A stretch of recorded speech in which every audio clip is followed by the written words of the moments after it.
Mega hero Varun Tej Mukunda సినిమాతో తెలుగు తెరకు పరిచయమైంది పూజా హెగ్డే. తర్వాత నాగచైతన్యతో ఓ cinema చేసింది. దీని తర్వాత మోహన్ సితారతో బాలీవుడ్ కి వెళ్ళింది. అయితే ఈ సినిమా పల్టీ కొట్టింది. దీంతో మళ్లీ టాలీవుడ్ వైపు చూసిన పూజకు అల్లు అర్జున్ మూవీ ఆఫర్ వచ్చింది. అయితే ఈ అమ్మడు ఇప్పుడు మళ్లీ బాలీవుడ్ ను అట్రాక్ట్ చేసే పనిలో పడింది. ఇందుకోసం హాట్ ఫోటోషూట్లు చేస్తుంది పూజ. తాజాగా జిక్యూ మ్యాగజైన్ కొత్త ఎడిషన్ లో తన హొయలను ఆరబోసింది అమ్మడు. బికినీ షో చేస్తూ యద అందాలను ఓ రేంజ్ లో ఆరబోస్తుంది. ఇప్పుడు ఈ ఫోటోషూట్ హాట్ టాపిక్ గా మారింది.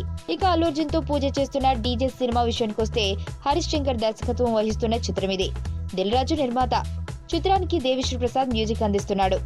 ఇటీవల ఈ సినిమా షూటింగ్ లో పాల్గొన్నాడు బన్నీ. మరణం దేహానికే గాని ఆత్మకు కాదని భగవద్గీత చెప్తుంది. మనిషి బరువెంతున్నా మరణానంతరం 21 గ్రాములు తగ్గుతుందని సైన్స్ చెబుతుంది. అంటే ఆ 21 గ్రామ్స్ బరువు